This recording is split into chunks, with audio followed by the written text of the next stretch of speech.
Good day everyone, this is Bianca, a BSA student from Pan Pacific University. In this video, I will explain compassion and the role of communal discernment in making our school and the world a more compassionate place.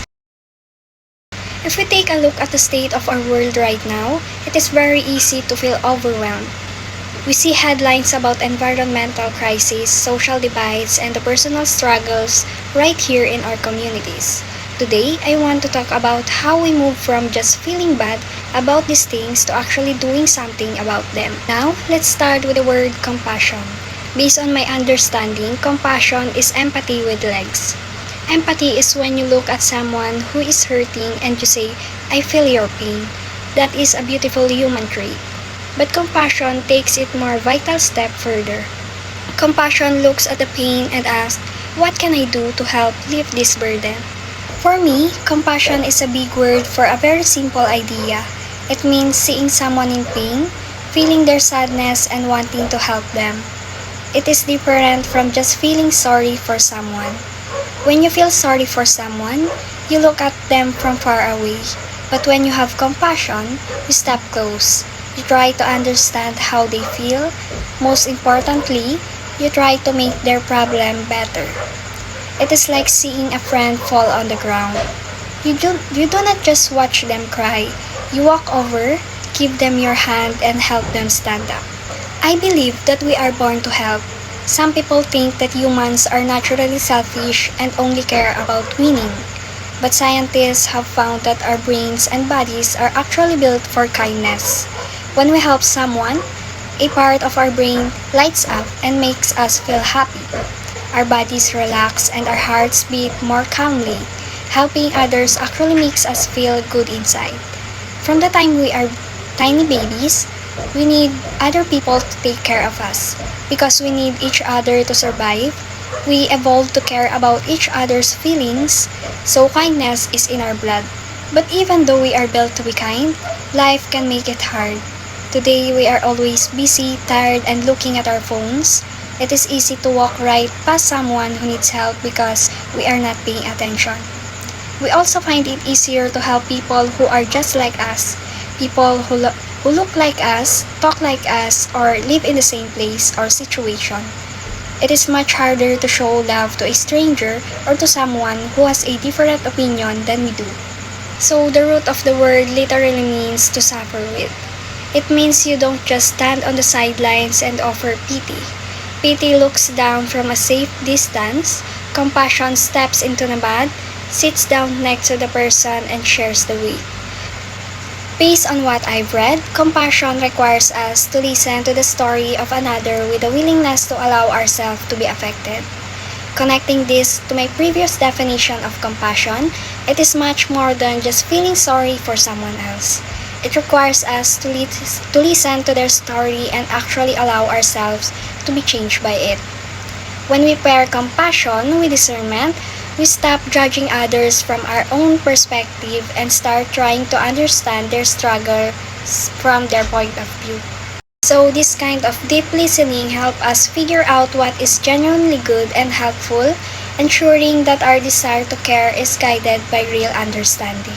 I completely agree with the text that true discernment must lead to action that brings real change. It is not enough to just feel bad for someone or listen to their problems.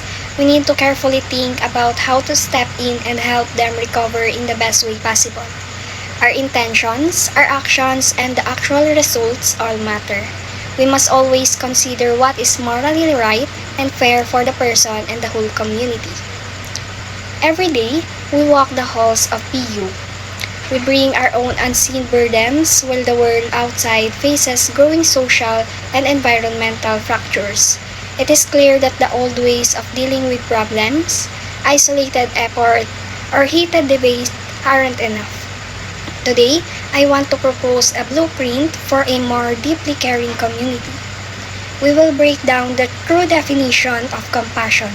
Every day, as we walk the halls of Pan Pacific University, we bring our own unseen burdens. While the world outside faces growing social and environmental fractures, it is clear that the old ways of dealing with problems, isolated effort, or heated debates aren't enough.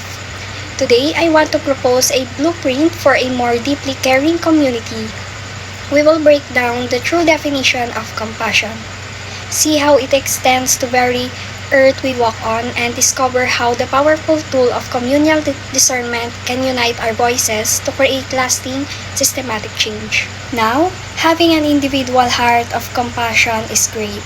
If you are compassionate, that's wonderful. But individual kindness can only go far when facing big systematic challenges. To truly transform our school, our beloved Pan Pacific University, and the wider world, we need a shared tool. That tool is communal discernment. So if we want our school to be a sanctuary of safety, growth, and excellence, we cannot do it alone. We must practice looking at our campus and our world through the lens of compassion, asking where the pain is. And then we must gather around the table in communal discernment to ask, how do we heal this together? As you look at the social news or scroll through social media today, it's incredibly easy to feel overwhelmed by the sheer amount of struggle in our world. We see environmental crisis, social divides, and personal struggles right here in our own campus. Today, I want to talk about how we move past just feeling bad about these things. We are going to explore what real, action-oriented compassion look like, how it changes the way we treat people and the planet, and how practice called communal discernment can help us rewrite the culture of our school and the wider world. Based on what I've read, compassion requires us to listen to the story of another with a willingness to allow ourselves to be affected. Connecting this to my previous definition of compassion, it is much more than just feeling sorry for someone else. It requires us to listen to their story and actually allow ourselves to be changed by it. When we pair compassion with discernment, we stop judging others from our own perspective and start trying to understand their struggles from their point of view. I completely agree with the text that true discernment must lead to action that brings real change. It is not enough to just feel bad for someone or listen to their problems. We need to carefully think about how to step in and help them recover in the best way possible. Our intentions, our actions, and the actual results all matter. We must always consider what is morally right and fair for the person and the whole community. Every day, we walk the halls of PU. We bring our own unseen burdens while the world outside faces growing social and environmental fractures. It is clear that the old ways of dealing with problems, isolated effort, or heated debate aren't enough. Today, I want to propose a blueprint for a more deeply caring community. We will break down the true definition of compassion. For me, compassion is a big word for a very simple idea. It means seeing someone in pain, feeling their sadness, and wanting to help them. It is different from just feeling sorry for someone. When you feel sorry for someone, you look at them from far away. But when you have compassion, you step close. You try to understand how they feel. Most importantly, you try to make their problem better. It is like seeing a friend fall on the ground. You do not just watch them cry. You walk over, give them your hand, and help them stand up. I believe that we are born to help. Some people think that humans are naturally selfish and only care about winning. But scientists have found that our brains and bodies are actually built for kindness. When we help someone, a part of our brain lights up and makes us feel happy. Our bodies relax and our hearts beat more calmly. Helping others actually makes us feel good inside. From the time we are tiny babies, we need other people to take care of us. Because we need each other to survive, we evolved to care about each other's feelings, so kindness is in our blood. Connecting this to my previous definition of compassion, it is much more than just feeling sorry for someone else. It requires us to listen to their story and actually allow ourselves to be changed by it. When we pair compassion with discernment, we stop judging others from our own perspective and start trying to understand their struggles from their point of view. Thank you everyone for your time and your open hearts and your willingness to make our community a genuinely more compassionate place. Let's step outside and simply put these words into action.